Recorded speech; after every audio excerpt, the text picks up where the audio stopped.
Welcome to 30 Days of Creativity. My name is Molly, and in this series of videos I want to share with you some insights that I got from reading various books on this topic of creativity. In this particular video I'm gonna focus on the book called Creativity by Mihaly Csikszentmihalyi.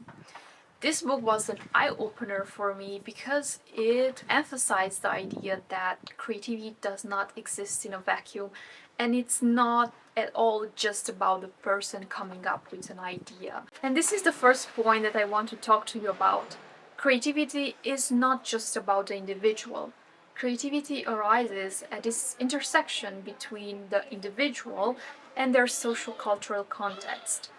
The author says that if you want to be recognized as a creative person, first you must have a domain in mind. You cannot just go around wanting to be more creative. You have to be more specific. Do you want to be creative in making music, in the musical domain? Do you want to be more creative in art? Do you want to be more creative in science? So you have to first decide, of course, in which domain do you want to make a contribution. Because this is something that he also mentions in the book, you have higher chances of being a creative person the more knowledge you gather in that specific field, because then you can make more connections about various ideas in that field and also between that field and other fields. So this was my first takeaway. I want to be creative in this specific domain, and this is where I'm gonna focus because I want to gather more skills in that field. Now, the second thing that he talks about are the experts. Okay, you want to be creative. Let's say you came up with something that you think it's absolutely brilliant, but who decides if that idea is brilliant or not?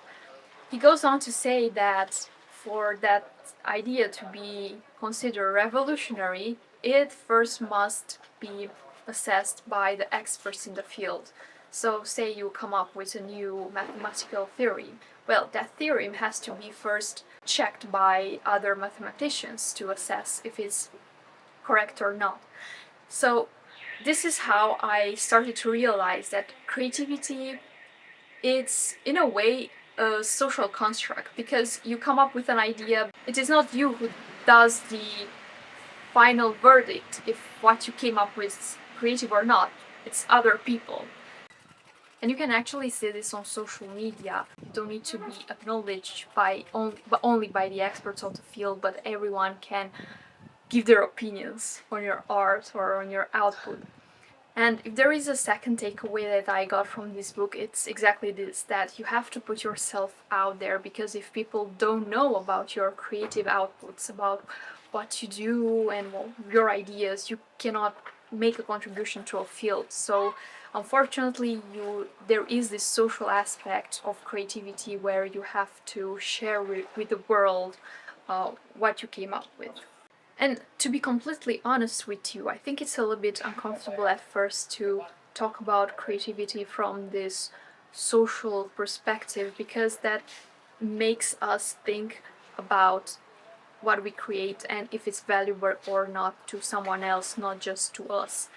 I would say this is more specific to big C creativity, where the thing that you come up with has the potential to change the world or make a big impact to the culture. There is also small C creativity, where you come up with a solution, for example, a solution that is new to you, but maybe other people already know about it, but to you it is still valuable. So if you want to be a highly creative person, a highly original thinker, you need to focus on three things. First, you must gather as much knowledge as possible in your own field, but also in seemingly unrelated fields, because then you are able to connect those ideas between them. And this is number two. After you have that enormous knowledge, you start seeing patterns and associations, and you start connecting those ideas between them. And third, after you got those ideas, you got that creative impulse, you must be able to differentiate between the good ideas and the bad ones. So this is the last takeaway that I have for you in this video.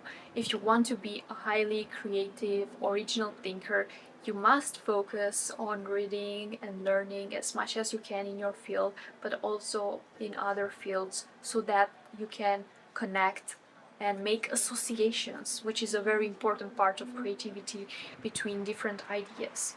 And then by trial and error, you'll be able to differentiate good ideas from bad ones.